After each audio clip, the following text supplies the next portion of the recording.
Hello everyone, Bismarck here, and I'm finding myself in Berlin at the Militärhistorische Museum of the Bundeswehr, and this is where they have all the little beautiful aircraft that the Luftwaffe used since, well, 1956, and a couple of aircraft also from World War II. Now, we filmed a good few episodes here so far. This is literally us at the end of our visit, really just doing this really quick and dirty overview of what you can find here at the museum. Definitely worth a visit.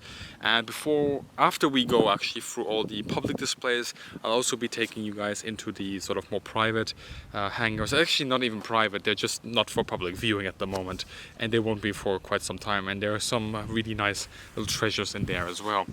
Anyway, finding yourself at Gatow, you will be greeted by this. It is not really an active airport anymore. Apologies, by the way, for the audio. I'm just, quick and dirty, as I said.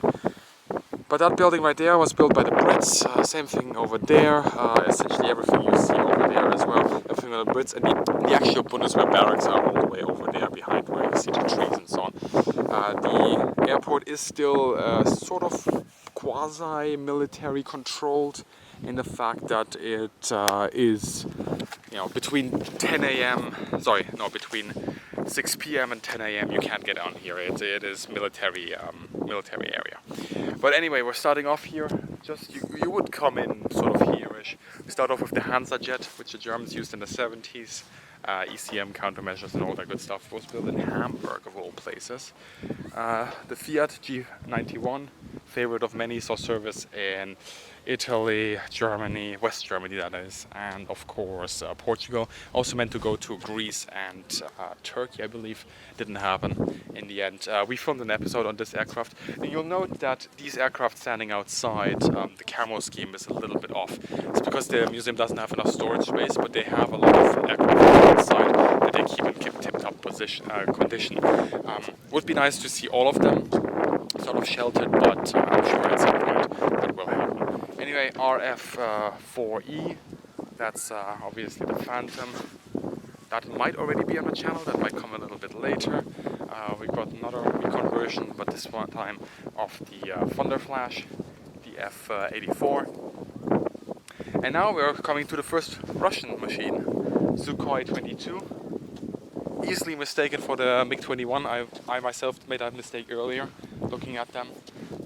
But there are certain differences. And the reason why there's so much Soviet equipment here is because obviously Germany was divided, east and west, and the west prevailed, I guess.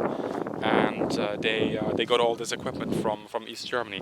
Another Sukhoi Su-22. Now this one was painted for its last flight, I think in the colors of Mecklenburg-Vorpommern, which is my cameraman is giving me the thumbs up, I remember it correctly, which is a sort of a state, a Bundesland in Germany, a state as you would say in the US, I guess. And during this last flight they chose to go blue, yellow, red, I guess. So if you're from Mecklenburg-Vorpommern, come around, say hi to this one. Another Sukhoi, this time the 20, and then we come to the little bit more modern stuff. Well, I say modern, but MiG-23, and you will see Bundeswehr colors right here. They still flew this one after the collapse of East Germany, after reunification.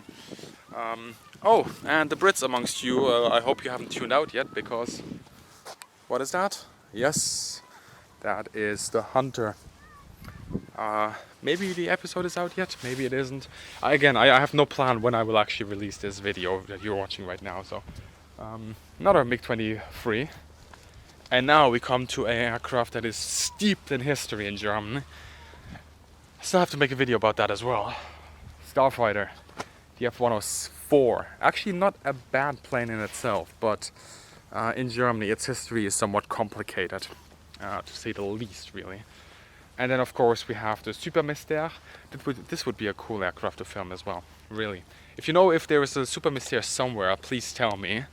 I'll have to check myself as well, but This is sort of just before the French really get cracking with their jets in post-war period. Yeah, this is where they sort of hone their skills. They learn a lot from the Brits, from the British Empire. In fact, they learn a lot from that aircraft. And with this one, Dassault starts sort of going down the path that will eventually lead them to the Mirage 3. In fact, the Mirage 3 was supposed to be called at one point Mystère as well. But you know, they went with a new name. Anyway, F-86K Sabre, and then we've got an old classic, of course. Really wanted to film this one as well, just didn't have the time. Also, we couldn't get inside of this one. Of course, Canadair Sabre, which the Germans used. This was one of the first aircraft the West Germans received, and probably the first sort of real frontline fighter the Luftwaffe got. And then we have the MiG-15 Biz, another Cold War classic. Korean War, obviously. So a lot of service there later on as well. And the MiG-17, MiG-19. Actually, let's have a closer look at this one. You can see, I'm gonna presume that this one did not fly with the East Germans, because you've got Czechoslovakian roundel there. What do we have here? Yeah, this one is the odd one out in the whole collection here. I mean, if you look at that, this is a Dornier 27, and then we have another Su-22. Could have been a MiG-21, is not a MiG-21, and another Flogger, I think, MiG-23 Flogger. Yes. So we can actually have a look here at the variable wing sweep. Let me just change that. There we go. So this is obviously where the wing could change its alignment. And it's standing. There we go. Once again, DDR, East German markings with a MiG-21. This is actually a MiG-21. So the reason why they're easily confused is obviously the nose section. Actually, you know what? I'll just make a video about the MiG-21 and the Su-22 in the future. And then we've got a trainer aircraft, the T-33A. And this one is in a really good condition.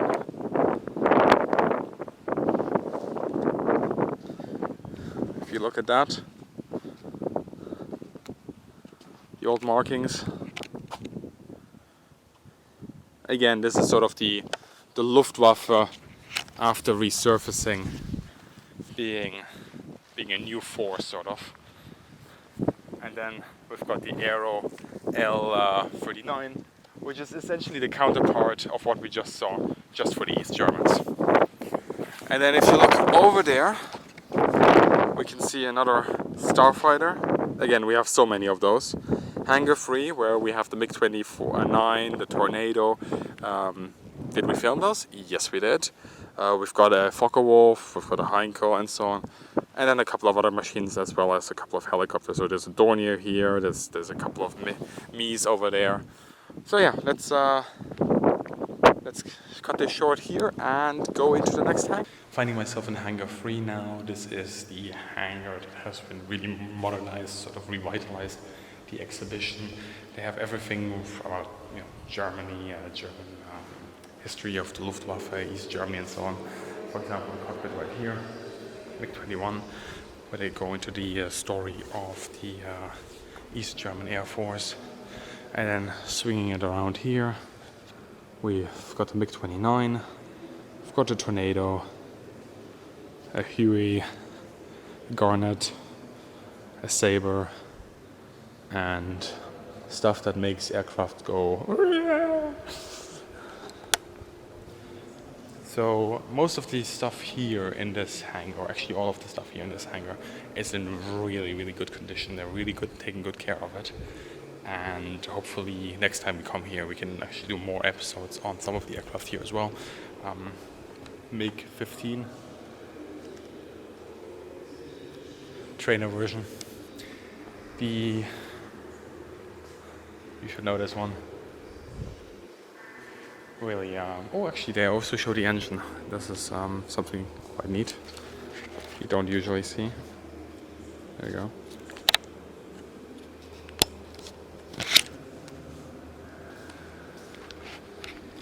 And then we've got another exhibition here on the Second World War. That's the wreckage of a Bf-108. Still see the slats here. The engine, of course, Argus. And you can really see how they sort of built this aircraft. Sort of reminiscent of what we would later see in the Bf-109 to a degree.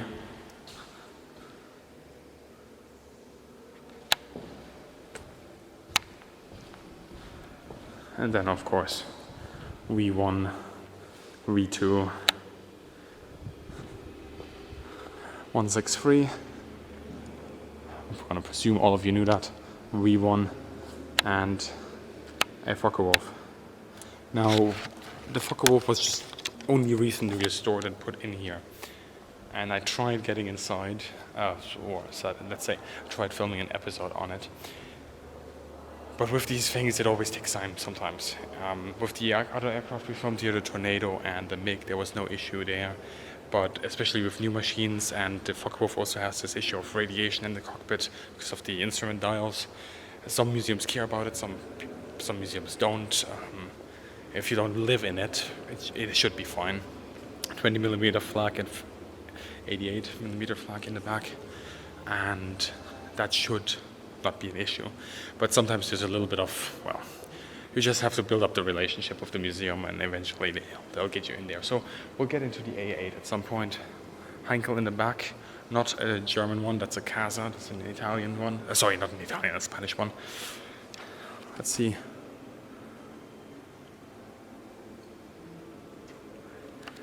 I don't know if you could read that actually, that's Hindenburg, of course. And then very neat exhibition here in the museum is this one. Falkenstein zieht in den Krieg. Essentially, it's the First World War. They did this, of course, for the 100-year centenary, and a little bit of colonial history for the Germans. Tsingtao beer, of course, being originally German. Yeah, I guess we didn't have that much land. Not that we needed any of it. I mean, there we go, Tsingtao. But what's really interesting about this exhibition is also that the museum had a collaboration with, I think, the RAF Museum in Hendon and the Air and Space Museum in Paris, where they all chose one pilot from World War I, and every week they would update people on that person's history. And the Germans actually chose somebody like this, somebody who was in the infantry and who, over the course of the war, became a pilot. So instead of going with, the old stories of Bölke, Immermann, Richthofen, they actually chose somebody whose history is not known, who has a very interesting history, and who's not, let's say, an ace, because he actually, I think, went to the bomber force. I think the Brits actually chose, I don't know, Cotton? Did they chose Cotton? I don't know. I think they chose somebody who was very well known. There we go. First time flying, I guess, something like that. But this exhibition is really well made. Really, really pretty. And I guess this is post-war. And this is him coming home. He survived. Well, at least somebody did. Oop, that surprised me. Enter a little interactive screen there. And coming out again into the hangar. Let's scroll that down a bit. Again, this is sort of, the progression here is quite linear. So you've got, the early aviation right here. You sort of progress to World War I. Zeppelins, bombers, fighter aircraft, I guess. And then there's a nod to the glider schools during the interwar period. And we've got the Halberstadt here. There's actually not many Halberstadts left. Machine gun. Halberstadts don't really have that iconic status as many other aircraft. It's not a bad looker, not at all. But yeah, as we then go from the glider over to the Heinkel, of course, then we go to the Focke-Wulf, go to the 163, and then it's Cold War right there. So, and then of course we've also got this here, and sort of the Bundeswehr and the Luftwaffe in modern operations, with interactive screens, veterans talking about what they've done. Really nicely made, really well done. Drones, that's literally what's going on now. And then these mobile command centers. I think this was actually from Einsatz Geschwader 1, the one that took part in, was it Kosovo? And of course the wooden panels inside. Who of you still has a monitor like that? I bet not many. That seems to be a map of Italy, north of Italy. They were based in Italy. There we go. So yeah, that's Hangar 3. From now on, I think you'll come with me to the more secret part of the museum, where most people don't even tread anymore. So, see you there. So, I find myself in Hangar 7 of the Militärhistorische Museum in Berlin-Gatow. And this is a hangar that used to be part of the exhibition, but has been closed down for some time now.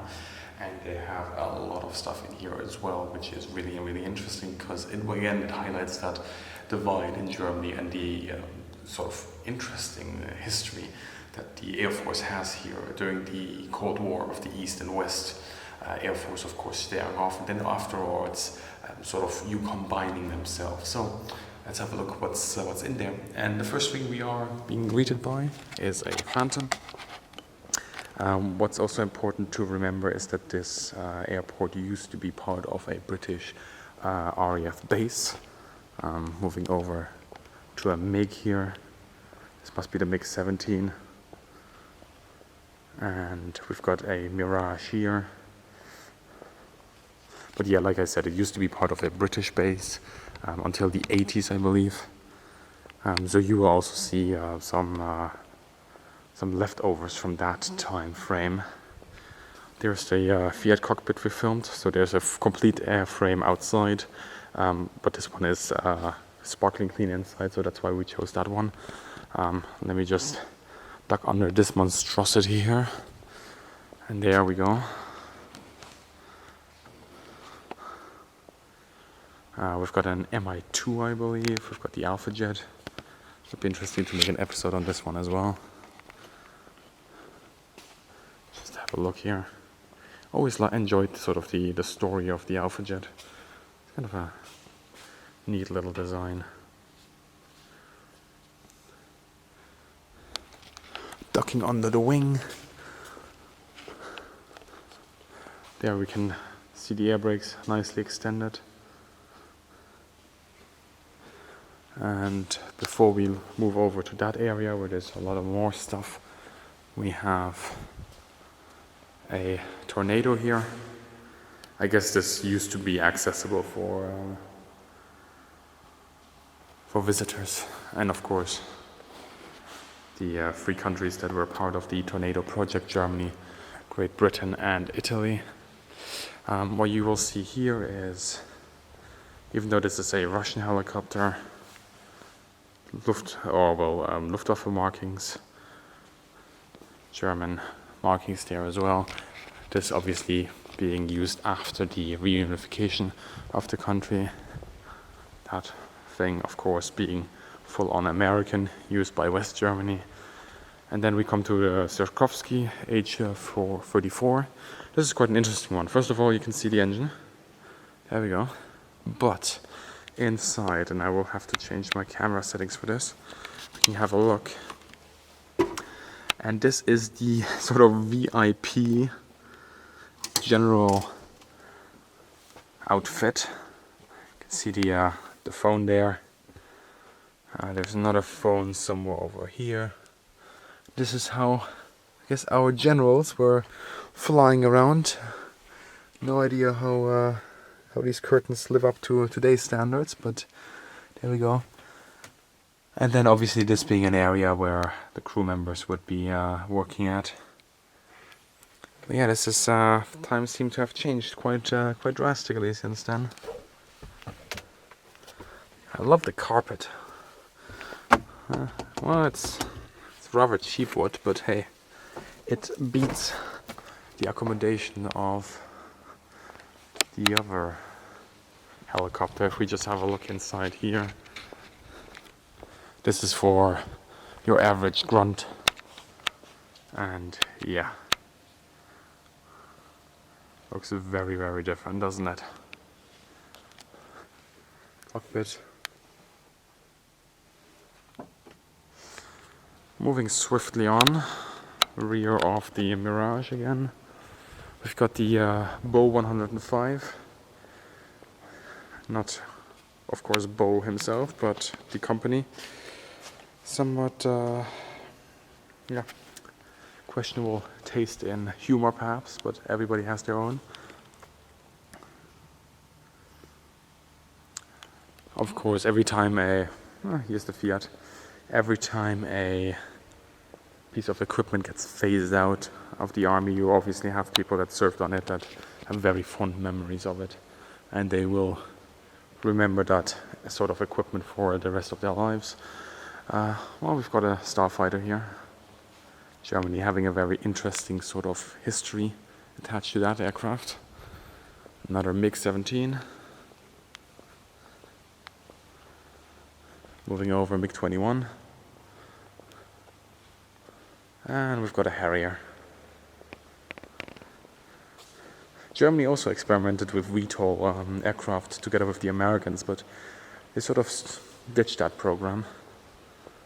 And then we've got another MiG-21. And as you can see on the tailplane there, actually sorry, on the vertical stabilizer, the old emblem of the East German bloc. Harrier still being in British colors. So yeah, as you can see, this is mainly used for storage at the moment. Maybe in the future they will use some of these again in the exhibition. And of course, what would a museum be without a Texan? There is absolutely no way you can get around that. Oh, little drone in the back there. Little Ferdinand. And then last look here at the Alouette.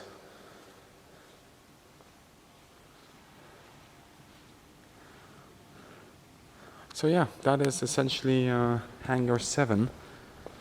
None of it is really shown outside at the moment, outside of for the public. So I hope you guys enjoyed it.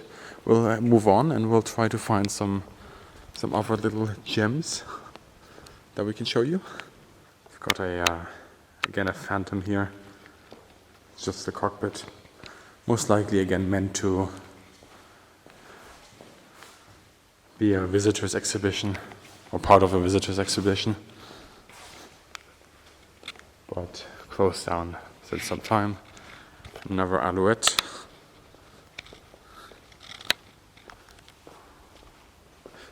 Watch the cable. I'm wondering, does that fit? That might just fit, yeah. So yeah, there we go. Maybe it's the, if you actually look at here, yeah, it might actually be the wing of a starfighter that they put there. Yeah, that seems to fit. Cinema. out of use.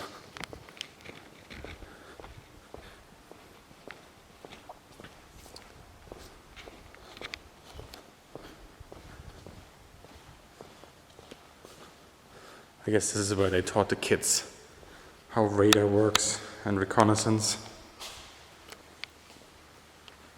Air control. Oh, look at that. Yeah, that must be reconnaissance actually during the Cold War over Germany. We've got Big Bird, Space Shuttle, Trios N, Landsat, and then of course the flights conducted on the border and into the Baltic Sea.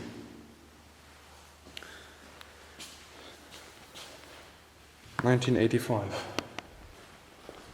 And let's have a last final look. What's over here?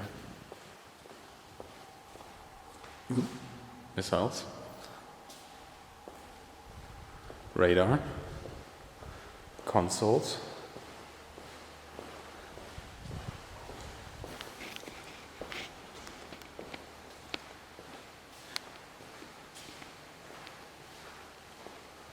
It's a representation of might that actually be the official map there that they're working on? So it's the airfield in Kaufbeuren apparently.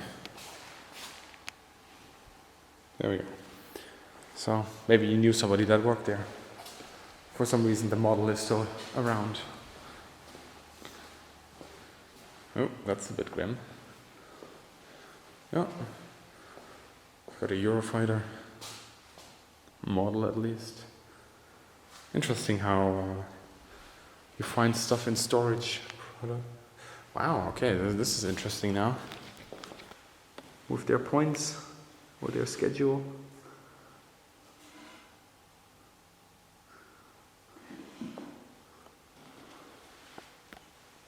So yeah, this must be a really, oh, of course, yes. You need something to drink from, right? Old vending machine.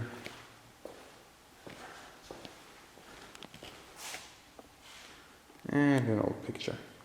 Alright, I think we're pretty through here with